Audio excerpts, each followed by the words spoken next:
All right, folks, I am ready to get started on the final lecture of the semester.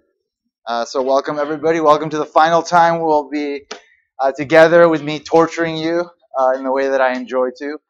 I'm kidding. I don't enjoy torturing you. This is not torture, by the way. Anyway, but this is the last lecture, and as y'all know, the final is on Tuesday at 8 in the morning. So it's going to be a wonderful morning for all of us. But at 10 o'clock, it'll be over, and then you'll never have to think about it again. Ideally, everything will work out for you in the way that you want it to, based on the amount of work that you put into the semester. And so, therefore, you'll have a great summer.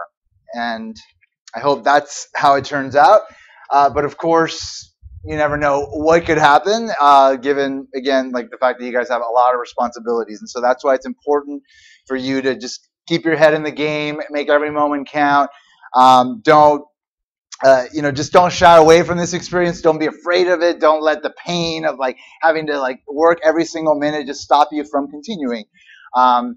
It's about kind of just figuring out like that balance inside of you of like how much you're able to do versus like what you need to just kind of like be focused and balanced and not let the pressure of the moment kind of cloud you and stop you from succeeding. So ideally, you've worked through your own personal issues at this point, and you're able to do that. But if you're not, just do your absolute best. You'll get through this. It'll be over in a week and a half, regardless of what you go through. It will be over, and then you'll have time to reflect and sort of maybe readjust, readapt to the situation, try something new, or maybe you'll feel really good about what you did, and you'll just continue doing that. You'll learn new things about yourself, about the approaches you could take to succeed, and that will be of value to you beyond just finals. So do your best, folks. We've all been through it. I've been through it several times, and it is what you signed up for. So just kind of, again, take it one moment at a time, and don't let it swallow you up, and things should work out all right. Anyway, so we are on the last lecture. We're just going to finish off the chapter today, and we'll finally be done with the course. And then, of course, the ball will be in your court. The exam will be what you would expect it to be. It's again a standard sized exam. Again, the difference is that you will have 2 hours versus the hour and 10 minutes that you usually do. So you'll have a little bit more time to think about stuff. But of course, you also will be taking multiple tests at the same time, and so there is that extra layer of challenge. So don't underestimate the exam. I hope you've been learning the materials as we've been moving along, so you're not during this short time period actually trying to learn new stuff beyond what we cover today. That's been the approach I've been emphasizing you should be taking the entire semester, learning this stuff as we move along, reviewing the stuff right before the exam. That's the recipe for success in this class. As far as the exam goes, normal conditions: bring a Scantron, bring a paper, a pencil, something to write with. Beyond the bubbling in requirements, obviously you're going to have to write stuff on the open-ended part, and calculator. No graphing calculators, and of course no phones and all that. And then as far as the papers go, like I said, I've been slowly getting through this process. It's a very slow, tedious process for me, so it's going to take me up until probably Monday night to get yours done. But I'll definitely, that's what I'm shooting for, so I'll be sending you guys an email with notification that I've uploaded the scores, and you can see them, and you can decide how you feel about it, I guess. I don't know. You'll have the papers turned back into you by the end of the exam, and that'll be it. I've got 3 different piles of papers to go through, so it's going to be a long weekend for me. So it's not just you that's going to be working a lot this week. I'm going to be working quite a bit, and I'll be working past you because I have to grade your exams, I have to compile your grades, all that. Yeah, anyway, and as also today is the last office hours I'm going to have. Like next week, their regular schedule is out the window, so I won't be offering office hours because I'm not going to be here beyond the times that I am giving exams. So if you have something you need to talk to me about, come talk to me about it today during the office hours immediately following this class. But beyond that, yeah, there'll be no opportunities to talk to me in person unless you're going to be here next semester. All right. And again, to those of you graduating, congratulations. I wish you the very best. Of course, I'll give my little goodbye speech to everybody during the final. Any questions about anything before I finish off the course and I leave you guys in peace? All right. All right, so we are finishing again this chapter that kind of tries to kind of fill in some of the holes that you may have noticed in the approach that we've been taking, in the sense that like we've always been assuming that all information is available to all participants in the approach that we've been taking to analyze markets and outcomes and pricing and quantities and profit maximizing approaches. In the real world, that's not the case. But as I said before, like everything we teach in this class is like a starting point for you. It's like these are the perfect conditions that could exist, and you again build a sort of foundation of intuition from that, and then kind of go into the world and do your thing, and hopefully this helps you out. If you're, of course, going further into economics, and this is all foundational for more that you'll be learning as you move forward in your learning. But for those of you not going into economics further, this again is, even though it might feel painful to you, like the world can be painful in its complexity. Like you need to spend time to really truly understand how it works, and so like the steps that you take to actually get you there aren't easy, and they never will be.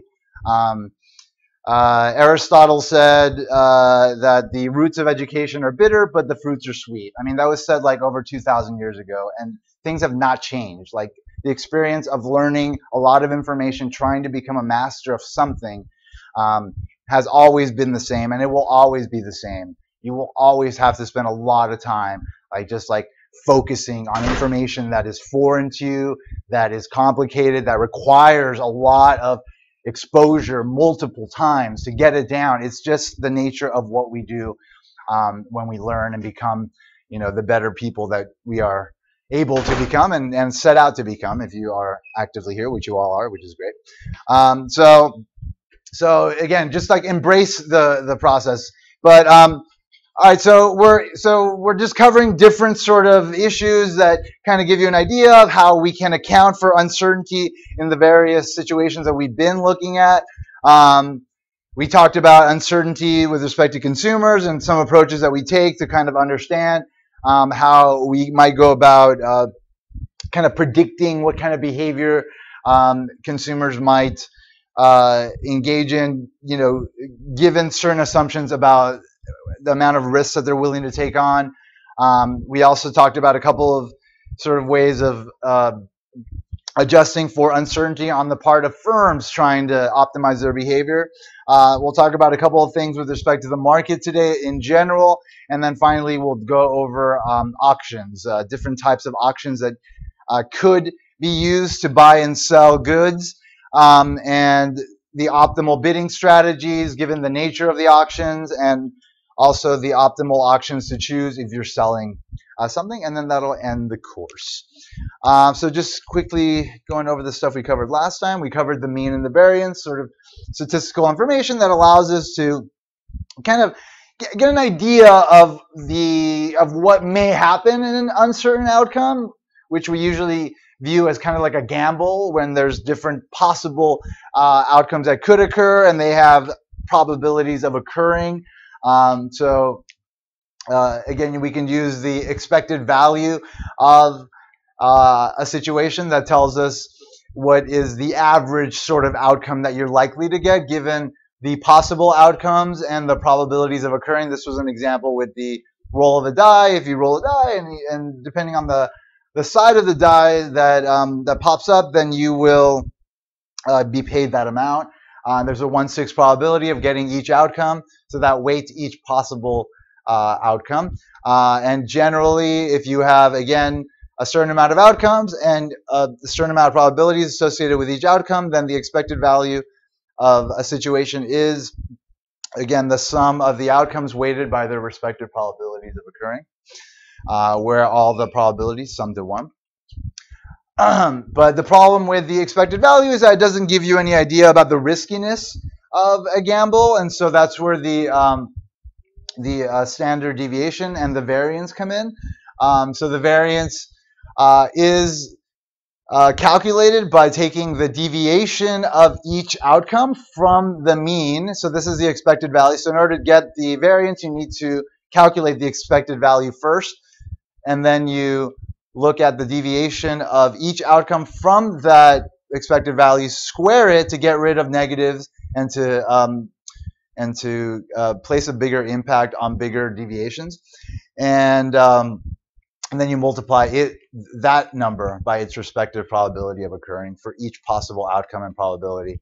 And then the standard deviation is the square root of the variance, and the standard deviation is important because, again, for any random variable, the outcomes will fall within 2 standard deviations of the mean at least 75% of the time. So these are like important statistical tools that you can use to, again, kind of rein in uncertainty and give yourself a little bit of an idea of what may happen, and thus provide you a foundation for making decisions in the face of uncertainty, which is ultimately the only kind of decisions we'll ever make, generally. Anyway, so we talked about uncertainty and consumer behavior. We talked about how accounting for the attitude towards risk is important when approaching any situation. If you're selling in a market, you want to know, like, are your consumers going to be afraid of taking chances, love taking chances, or maybe they're going to be neutral to taking chances, in which case they are not interested in how risky a situation is, but more on whether or not there is a positive expected value. The average outcome is something that is likely to happen and give them a positive net gain versus some kind of loss. And we talked about how we can sort of analyze the decision to buy something or not by looking at how that reservation price, that price that we are all willing to pay for goods that we're interested in, is set in sort of an abstract way via a search model in which each consumer has a certain amount of options available to them for buying, and they know that maybe that there is a likelihood of finding a better deal out there, and so they weigh the probability of finding a better deal against the cost of further searching. And so the optimal point of search happened at the point, obviously, where the expected benefit of an additional search was equal to the cost. The expected benefit was a positively sloped curve because if a consumer finds a high price, then the expected benefit of searching further is going to be high because, again, they found a high price, so there's a high likelihood within the situation that they will find a lower price if they continue searching. So then along this range, if they find a price along this range, they would reject the price and continue searching because the expected benefit would be greater than the cost.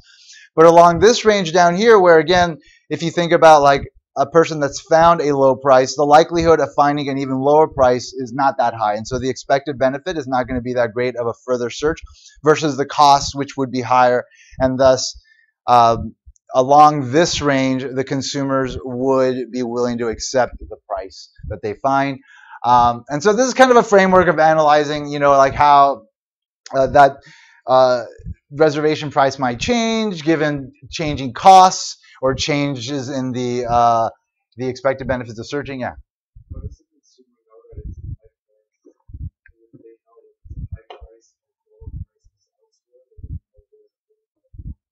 Well, they might just have like a general idea of like the range of prices that could exist for a particular good they're interested in. Just given prior experience, word of mouth, that kind of thing. I mean, like we don't get too specific about it because, again, this is like the kind of thing that like is being presented very simply here, but like it does take a more complicated form. It actually winds up being a useful analytical tool. Ultimately, even though we model it this way, we don't say that people explicitly do this in their head, but like in the way that they go about things, like we can model this process as sort of mirroring what they do, but in reality, obviously, we don't actually go about this exact process, but it does kind of capture a lot of what we do. Even though it may not be the most realistic, it does give us insights that are applicable to most situations. So anyway, yeah, so we saw that like if the price of searching goes up, then the rejection region becomes smaller, and so there's a larger region over which they're willing to continue searching. And if the cost goes down, the opposite happens. And I mentioned like obviously over the last like few decades, like the costs have gone down for people to search because of the internet, and so therefore people are more willing these days to search for further better deals. So therefore, it's important to just keep that in mind and not set prices too high, essentially. Anyway, so then we moved to uncertainty in the firm, and we talked about like managers and like different options that they might take depending on their attitude towards risk. And we examined this situation where, again, there was a 10% chance of a recession, a 90% chance of an economic boom, and the manager had a variety of projects that they could engage in. One is to invest in bologna, another one is to invest in caviar, another one was to do like kind of a joint investment which would diversify the risk, and then the other one is to just basically invest in the safest kind of investment, which is a government bond. In this case, they were treasury bills. Bills are bonds that last less than a year in maturity, and they're called discount bonds. They only pay you one payment. They can pay you the face value at the end, and so depending on the attitude towards risk, the manager might do different things. One thing we noticed was that the manager should not invest in the safest possible investment option, because even at the worst, the joint option would get them a bigger return than that. The risk neutral manager, the manager that is only interested in a positive expected value, would not think about the standard deviation, because the standard deviation gives them an insight into risk, how risky a situation is, and risk neutral people aren't interested in that. They're just interested in a positive expected value. So a risk neutral manager would not take the bologna investment. They would just go for either the caviar or the joint. And ultimately, what this whole example was meant to highlight was the fact that the shareholders of firms, the resource holders, they are the ones that are generally going to be diversifying risk in their investments, and so they expect managers to either be risk neutral or risk loving, and not be risk averse, because risk averse managers are basically being too safe in their approach, whereas the investors have diversified their investments to the extent where they understand that there might be some loss in some investments but gains in others, and so they want their investments to be a little bit kind of risky, so that they can maybe get a higher return. The riskier the investment, the higher the return, obviously. And so that's just kind of like the principle we extracted from that. We also looked at the producer search and how we can model search for employees, and in the same way that we modeled search for lower prices. So just make sure you understand that. And then we looked at profit maximization under uncertain conditions. In this example, the demand was uncertain. So even though the firm in the example existed in a perfectly competitive market where they set price equal to marginal cost, they are uncertain about what the actual price in the market would be. They have probabilities about what the price could be. And so instead of setting marginal cost equal to marginal revenue, they set it equal to expected marginal revenue, which in the case of a perfectly competitive market is equal to price. So they set it equal to expected price. And so In this example that we did, again, they had a cost equation. We got the marginal cost from that, which is 0.001. Again, the derivative with respect to cost. And then they set expected price equal to marginal cost. And then the expected price was calculated using the expected value approach. So again, we've got two different possible outcomes for the price, $2 and $1, each with the respective probability of occurring, 30% chance that the price will be $2, 70% chance the price will be $1. So those are the weights on each of the possible price outcomes. And doing the calculation correctly got us to an expected price of $1.30. Setting that equal to marginal cost got the firm to the optimal output they should supply given, again, the uncertain market conditions that they face. And then you, of course, can calculate the expected profit without having to do the expectations through the mean calculation, because, again, within this expected profit expression, you're using an expected price, and that's what gives you the expected profit defining characteristic there. And so this is basically a profit calculation as you normally would do it, price times quantity minus the cost. But again, in this case, the price is not just the price, it's the expected price. And so we did the calculation. It was $645, and that was that. All right, the final lecture. Let's move forward. Let's talk about uncertainty and the market. So the presence of uncertainty can have a profound impact on the ability of markets to efficiently allocate resources. So one sort of problem that could exist in markets overall is asymmetric information, where one side of the market has more information than the other side of the market. So when some people in the market have better information than others, the people with the least information may choose not to participate in the market. So again, that's a case of asymmetric information, which can result in a situation where people with the least information rationally refuse to participate in the market. Two specific manifestations of asymmetric information are adverse selection and moral hazard. Adverse selection arises when an individual has hidden characteristics that she knows, the individual knows, but that are unknown by the other party in an economic transaction. And the other possible case of asymmetric information is the case of moral hazard, which generally occurs when one party takes hidden actions that it knows another party cannot observe. I'll talk a little bit more about adverse selection and moral hazard right now. So adverse selection basically is a situation where if you give people a certain amount of protection, then that protection is going to tend to draw in those people that need the protection the most. So like if car insurance wasn't mandated by the state, then the people that would generally tend to buy car insurance are the people that are most likely to get into car accidents, because they know that they are risky drivers and they need some sort of protection to, avoid the catastrophic loss of like their car and like injuries to others or whatever.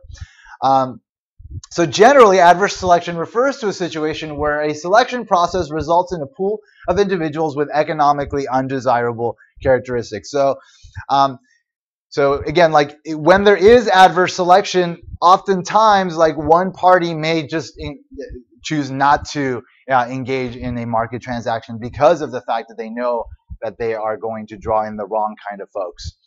So like banks that are giving out like loans, that maybe have high interest rates, those would tend to draw in like the people that are most likely to default, because those are the people that can't qualify for lower interest loans. And so that's another case of adverse selection. That's the sort of situation where they may not even offer those loans to those people. So just consider an industry in which all firms allow their employees, let's say, 5 days of paid sick leave.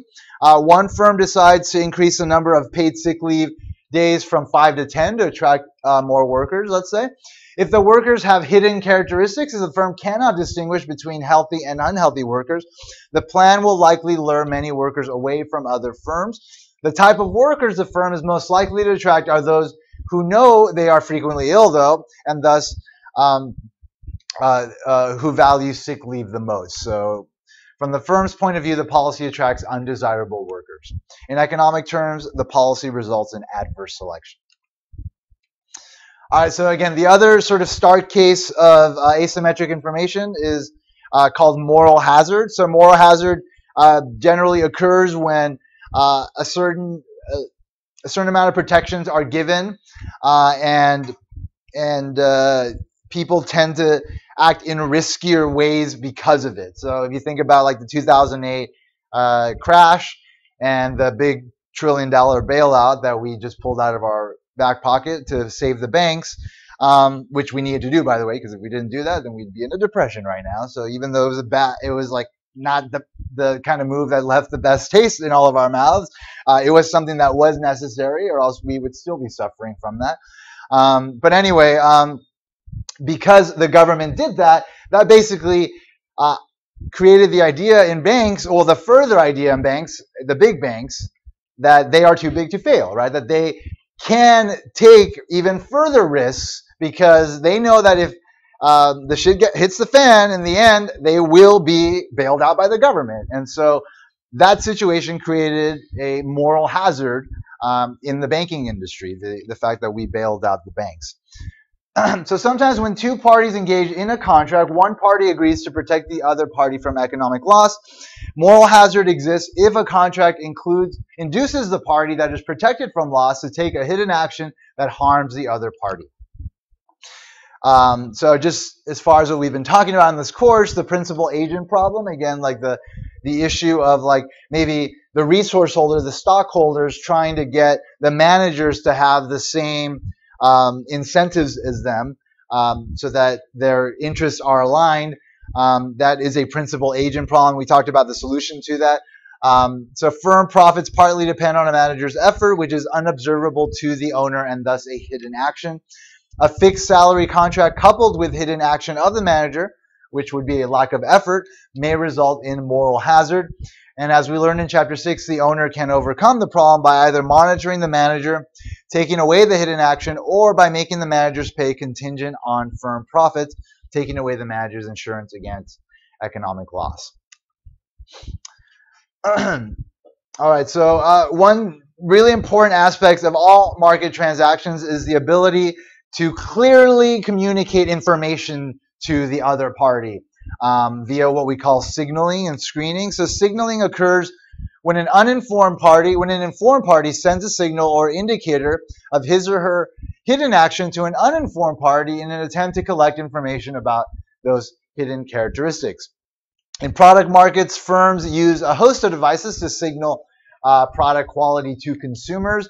Money back guarantees obviously signals that the product is of good quality. The producer is willing to refund their money under any circumstances because they're confident the quality is sound. Free trial periods. Try our stuff for free. It's good. We're not lying to you. It's worth your money. Packaging labels that indicate the product has won maybe a special award, that the manufacturer has been in business since, let's say, 1933. For any kind of signal in a market to provide useful information to an otherwise uninformed party, the signal must be observable by the uninformed party. It must also be costly to fake. So you can't have a signal be something that anybody can just like claim that they have that sort of quality of. Like it has to be something that is earned rightfully. So like your college degrees, they have to mean something, right? Like they have to carry some weight. Like you have to have gone to college for X amount of years and earned that degree in order to be able to say you have it, and that should be verifiable, and it is. Employers can call the university and verify your degree, or else then your degree would be worthless.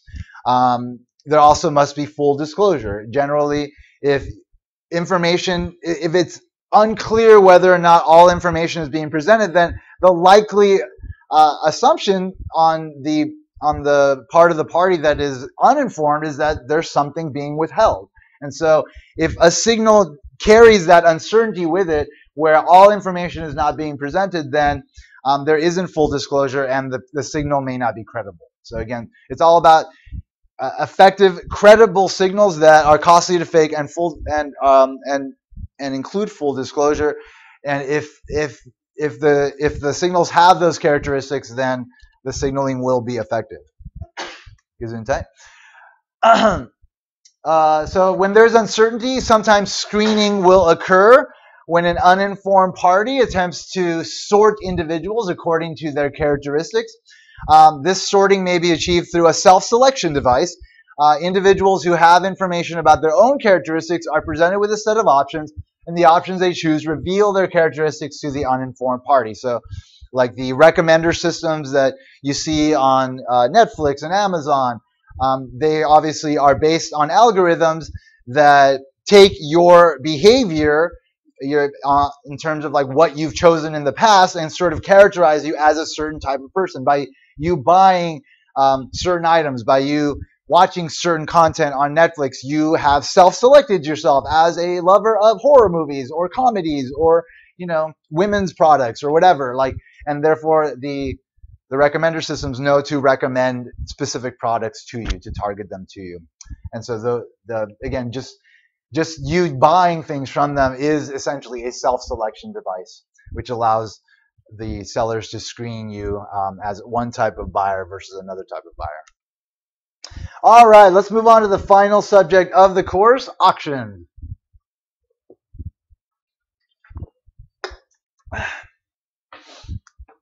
It's a little more complicated than you think it is, so don't underestimate it. All right, so in an auction, as you all know, potential buyers compete for the right to own a good, service, or more generally, anything of value. Auctions are important for managers to understand because in many instances, firms participate as either the bidders or as the sellers. So while the bidders' risk preferences can affect bidding strategies and the expected revenue the auctioneer receives, we'll assume throughout the section that bidders are risk neutral. So again, they're just looking for a positive return. They're not thinking about the riskiness of the auctions. All right, so there's different types of auctions. There's 4 basic types. There's the English ascending bid. There's the first price sealed bid. There's the second price sealed bid, and there's a Dutch descending bid auction. We'll go through each of these in turn right now. These auctions differ with respect to 1, the timing of the bidder decisions, whether the bids are made simultaneously or sequentially, and the amount that the winner is required to pay once the auction is over. Keep these 2 sources of differences in auctions in mind as we discuss each type of auction. All right, so the first one is the most common type. It's the type that we generally engage in any types of auctions we've been a part of, eBay being the most common type of English auction. So in an English auction, a single item is to be sold to the highest bidder. The auction begins with an opening bid. The bid continues to rise in a sequential fashion until no other participant wishes to increase the bid. The highest bidder, the only bidder left, pays the auctioneer his or her bid and takes possession of the item. In an English auction, the bidders continuously obtain information about one another's bid, and the winner is the one who values the item the most. So as we witness other people bidding, we get information about how much they value the items and maybe even about how much the item is worth. Because if we have been set on, bidding a certain amount, then maybe we have undervalued it if people are willing to bid a lot more. And that, again, updates our information about the true value of the item. The second type of auction is called the first price sealed bid auction. In a first price sealed bid auction, the bidders write their bids on pieces of paper without knowledge of bids made by the other players. The auctioneer collects the bids and then awards the item to the highest bidder. So the high bidder pays the auctioneer the amount that he or she has written on a piece of paper. So in a first price sealed bid auction, the highest bidder wins the item, just as in the English auction. However, unlike in the English auction, the bidders do not know the bids of other players. So you don't, because again, the bids are made simultaneously as opposed to sequentially. There's none of that updating of your information that can happen in the English auction, which is going to be important in a second when I talk more about information structure. Anyway, we'll get there in a second. Anyway, a third type of auction is called second price sealed bid auction. A second price sealed bid auction is similar to a first price sealed bid auction in that bidders submit bids without knowledge of the bid submitted by others. The person submitting the highest bid wins, but has to pay only the amount bid by the second highest bidder. It's just the way the auction works. And so if you bid 700 and someone bids 500, you win. but you only pay 500. Yeah. eBay's that way too now. eBay's like that too? Yeah, so like if I bid like $50 and someone bid 30 under me, and I was the highest, I have to pay 50. For every auction, or is that a type of auction you can select as an option if you're selling? Whenever I do, that's how it is. Really? Yeah, I'm not sure. I think you might have a choice. To set that kind of option, when you're right? selling an item, Yeah. you sell it like that, and then the buyer's like, hey, Yeah. I haven't encountered that. So I don't know if it's a certain one or if it's you've encountered that in multiple item auctions twice two things that I've bid on. were they similar type of things? Yeah, it was something. Okay. All right. Well, check it out. That's interesting. Yeah, because I ended up bidding like 400 on accident once, and I thought I was gonna have to pay it, but I only had to pay whatever the person under me. It's weird. I'll check that out. Cool. All right. The fourth type of auction is a Dutch auction. In a Dutch auction, the seller begins by asking for a very high price for the item, a price so high that he or she is certain no one will be willing to buy. The auctioneer gradually lowers the price until one buyer indicates a willingness to buy the item at that price. At that point, the auction is over. The bidder buys the item at the last announced price. So again, it's kind of like what we talked about in the last chapter, and we talked about perfect price discrimination and like how one might achieve that approach by being in a particular type of industry where prices aren't posted, or maybe you can post a really high price, like for cars. So car salesmen can post a really high sticker price and then just kind of let you talk them down to your willingness to pay, and thereby revealing your willingness to pay, and the firm being able to perfectly price discriminate, charge everybody their exact willingness to pay. So it's kind of the same approach, but obviously this one is for one item, and there is a competitive aspect to the situation in that there are multiple bidders. And so if you are not willing to bid high enough, then you run the risk of losing, because again, as soon as somebody bids, then they win. Go ahead.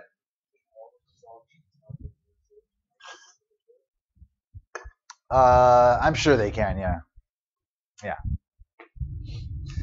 All right, so the information available to bidders in a Dutch auction, again, is identical to that in a first price sealed bid auction. Again, that's the situation where everybody puts their bid into a sealed envelope, and then it's revealed who has the highest bid, and they win, and nobody knows anybody else's bid or valuation.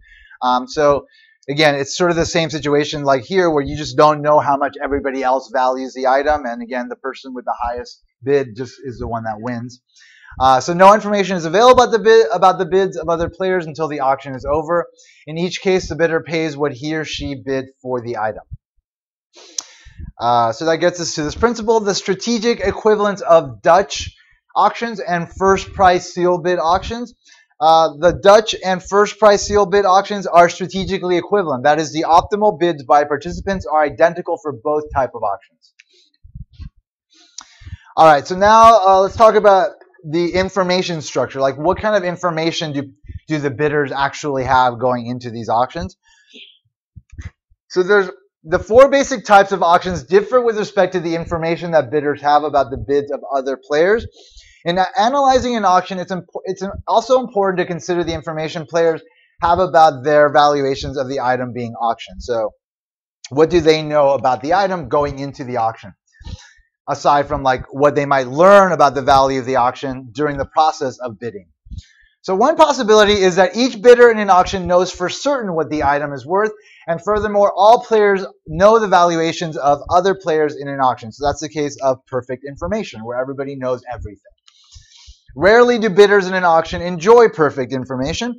These circumstances reflect the situations of asymmetric information, when again there are hidden characteristics or hidden actions. All right, so one possible situation is that everybody has their independent private value. So the term private value refers to the fact that the item's worth to an individual bidder is determined by personal tastes that are known only to that bidder. So it's a case of a sort of a subjective valuation where like you value something because of your own personal taste versus like that valuation being reflective of the inherent characteristics of the item. So like, you know, there might be like a comic book that maybe you love versus like someone doesn't care about. You value it at $10,000. They don't care about it. They burn it for fire. The fact that these private values are independent means that they do not depend on the valuations of others. Another possible option is the correlated value estimates. So the correlated value estimates is going to be a situation where the valuation is not going to be subjective.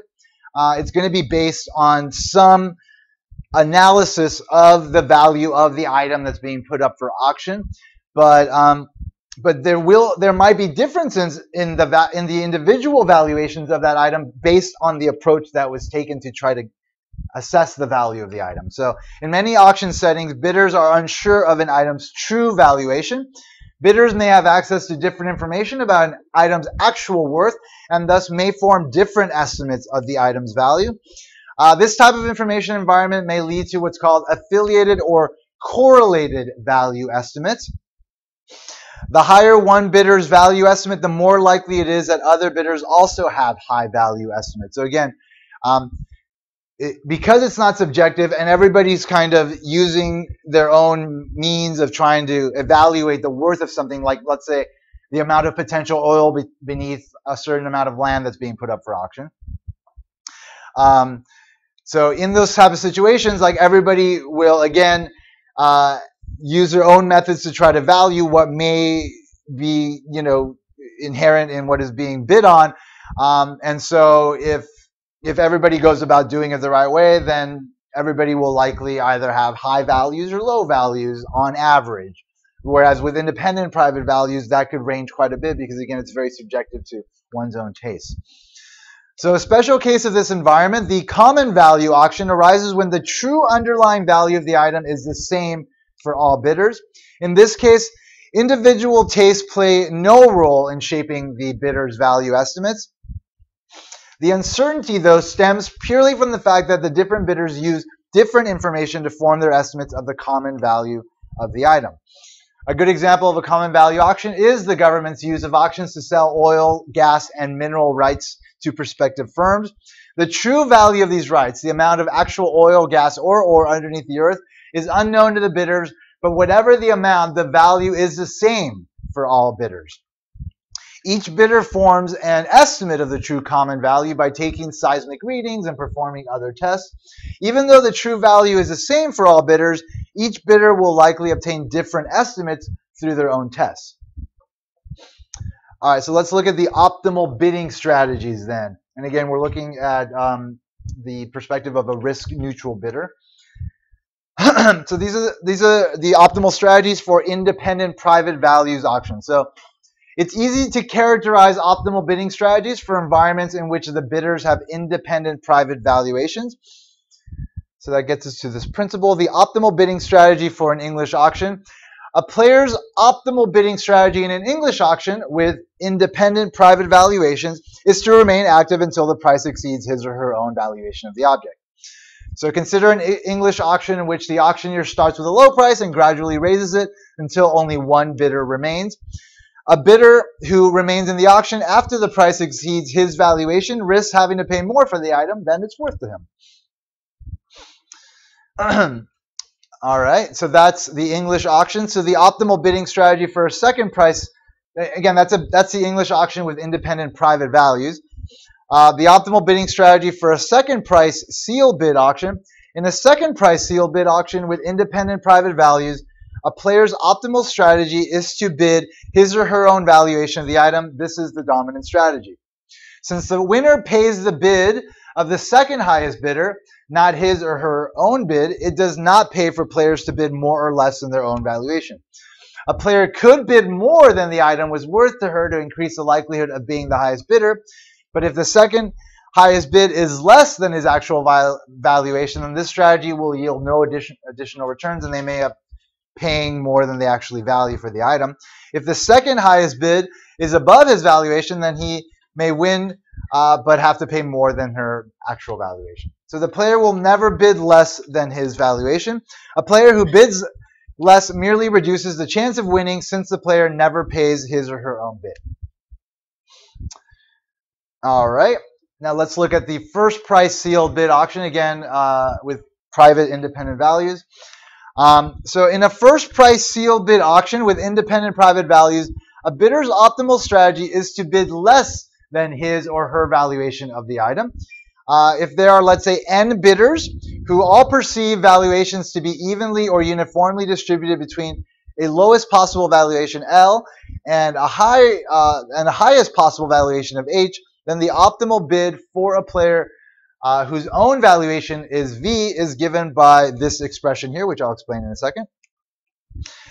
B denotes the player's optimal bid. So the greater the number of bidders, so the greater n is here, or the closer the actual bidder's valuation is to the lowest possible valuation of the other bidders, then the closer the optimal bid is to the player's actual valuation of the item. So the more people in the auction, then the closer the bidder should bid to what they actually value the item at.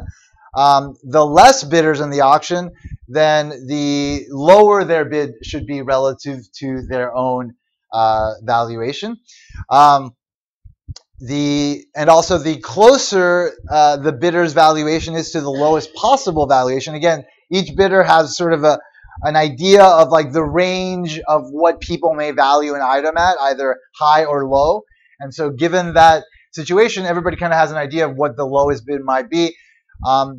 The closer that bid is to one's own valuation, then the closer the closer the bid should actually be to one's own valuation. Versus if your valuation is a lot further is a lot higher than what you assess the lowest valuation might be, in that case you should bid lower than what you actually value the item at. Since players do not know the valuations or bids of others and must pay their own bid if they win, players have an incentive to bid less than their own valuation of the item. By bidding less than her own valuation of the item, a player reduces the probability of submitting the highest bid. The more competitive the auction, meaning the more folks are involved, that is, the greater the number of bidders, the closer a player should bid to his or her own valuation. So again, this is the second price sealed bid auction. Quick demonstration problem. Consider an auction where bidders have independent private values. Each bidder perceives the valuations are evenly distributed between $1 and $10. Sam knows that his own valuation of the item is $2. We're going to determine Sam's optimal bidding strategy in 1, a first price sealed bid auction with 2 bidders, 2, a Dutch auction with 3 bidders, and 3, a second price sealed bid auction with 20 bidders. All right, so when there's only 2 bidders in a first price sealed bid auction, the lowest possible valuation is going to be $1, and Sam's own valuation will be $2. So Sam's optimal sealed bid should be, again, equal to this expression here, which, by the way, I would give you if I gave you a problem like this. I don't expect you to memorize that, so don't worry about it. But I wouldn't tell you what these things are, though. Like, you would have to know that. Anyway, so it would be, in this case, 2 minus 1/2, which obviously would be $1.50. So that would be the first price sealed bid auction with 2 bidders. In a Dutch auction with 3 bidders, well, we established that a Dutch auction is strategically equivalent to a first price sealed bid auction. So therefore, we can use the formula to determine the price at which Sam should declare his willingness to buy an item. In this case, there are 3 bidders, so just adding 1 more to n here gets us to a slightly higher bid, in this case 167. Sam's optimal strategy is to let the auctioneer continue to lower the price until it reaches 167 in that case. And in the third one, the second price sealed bid auction with 20 bidders, Sam should bid his true valuation, which is $2. Again, that's what we established as the optimal bidding strategy when there are independent private values and the bidder is involved in a second price sealed bid auction. All right, let's look at strategies for correlated value auctions. So optimal bidding strategies with affiliated or correlated values are more difficult to describe for two reasons. First, the bidders do not know anyone's valuation of the item, including their own. Second, the auction process itself may reveal information about how much the other bidders value the object. To illustrate, suppose that there's 100 firms bidding for the right to an oil lease in a first price sealed bid common values auction. Each bidder is uncertain about the true amount of oil underneath the earth, yet it is worth the same to each bidder. Each bidder knows the market price for oil, like that's not going to change. Before participating in the bidding process, each firm runs an independent test to obtain an estimate of the amount of oil in the ground, which vary across firms. Some firms think that there's more oil in the ground than others, not because they are better informed, but due purely to random chance, just based on the method they use, maybe like the time of day they did it, who knows. In this case, the firm that submits the winning bid is the firm with the most optimistic estimate of the amount of oil in the ground. Expressed differently, one of the spoils of victory in a common values auction is what's called the winner's curse. Winning conveys news to the victor that all the other firms think the lease is actually worth less than he or she paid for it. So the chance that the other 99 firms were wrong and the winner is right is probably slim. If the bidder could instead pool their information prior to the auction and average it, then they would have a more precise estimate of the true amount of the oil in the ground. To avoid the winner's curse, a bidder must revise downward his or her own value estimate to account for this fact. To again account for the fact that when it is a common value sealed bid auction of this sort, first price sealed bid auction, then they want to try to avoid the winner's curse by again kind of lowering their own valuation. So principle, avoiding the winner's curse. In a common values auction, the winner is the bidder who is the most optimistic about the true value of the item. To avoid the winner's curse, a bidder should revise downward his or her private estimate of the value to account for this fact. The winner's curse is most pronounced in sealed bid auctions because players, again, do not learn anything about the other player's estimates until it's too late to act on it. In contrast, let's say in an English auction, in an English auction process, there's information being given about other players' valuations via the bidding process. So each bidder shows up at the auction with an initial estimate of the item's value. During the auction process, each bidder gains information about the item's worth and can revise his or her own value estimate accordingly. As the price gets higher and higher, and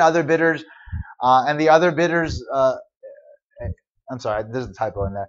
You should realize that the other bidders also estimate the object to be of high value. So again, because there is sequential bidding, there is an updating of information via the process, which is important in this kind of auction where, again, the true value of the item is really unknown to you. So even though you've done your best analysis to assess the value of it, the process itself will give you information about what other bidders have with respect to that valuation, and that is something that you should be taking into account when bidding.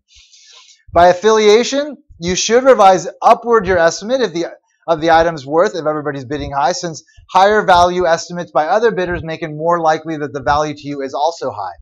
Conversely, if you observe that many bidders dropped out at a low price, you should revise downward your private estimate.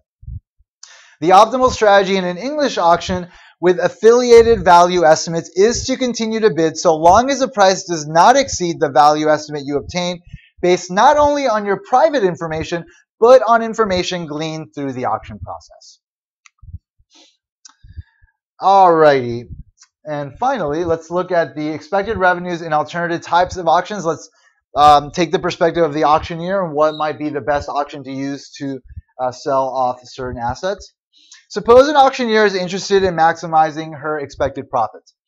As the table shows, the best auction from the auctioneer's viewpoint depends on the nature of the information the bidders hold, whether we're looking at independent private values or affiliated value estimates.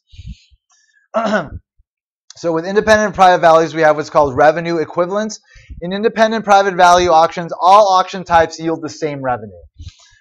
With independent private values, players already know their own valuations and therefore learn nothing useful about the item's worth during the auction process. The price paid by the winner in an English auction is the second highest valuation. This is also the case in the second price auction. In a first price auction, each bidder has an incentive to shade her bid. In effect, each bidder estimates how far below his own valuation the next highest valuation is and then shrinks his or her own bid to that amount. The player who wins the auction is the one with the highest valuation, paying an amount to the auctioneer that is on average equal to the second highest valuation. Thus, with independent private values, the expected revenue by the auctioneer in the first price auction is identical to that of the English auction and the second price auction. Since the Dutch auction is strategically equivalent to the first price sealed bid auction, the expected revenues under the two auctions are also the same. For these reasons, when there are independent private values, all four of these auctions have the same expected revenue for the auctioneer. All right, so the table shows that revenue equivalence does not hold, though, for auctions that have affiliated value estimates. So players shrink their bids below what they would have bid based purely on their private value estimates in order to avoid the winner's curse. In an English auction, players gain the most information about the value estimates of others as we ascend in bids, and bidders bid sequentially. And this additional information mitigates the winner's curse.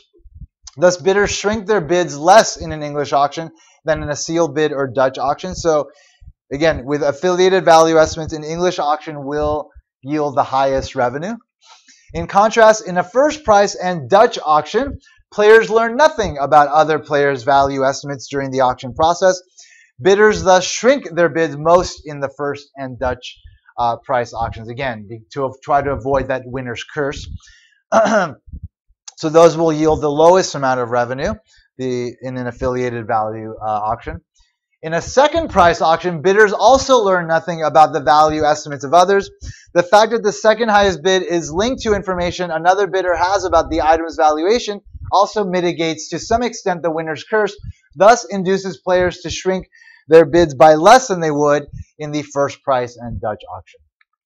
So as a result, with affiliated value estimates, the auctioneer earned greater expected revenues in an English auction than a second price auction and the lowest expected revenues in the first price or Dutch auction. And the final demonstration problem of the semester. Suppose your firm is in need of cash and plans to auction off a subsidiary to the highest bidder.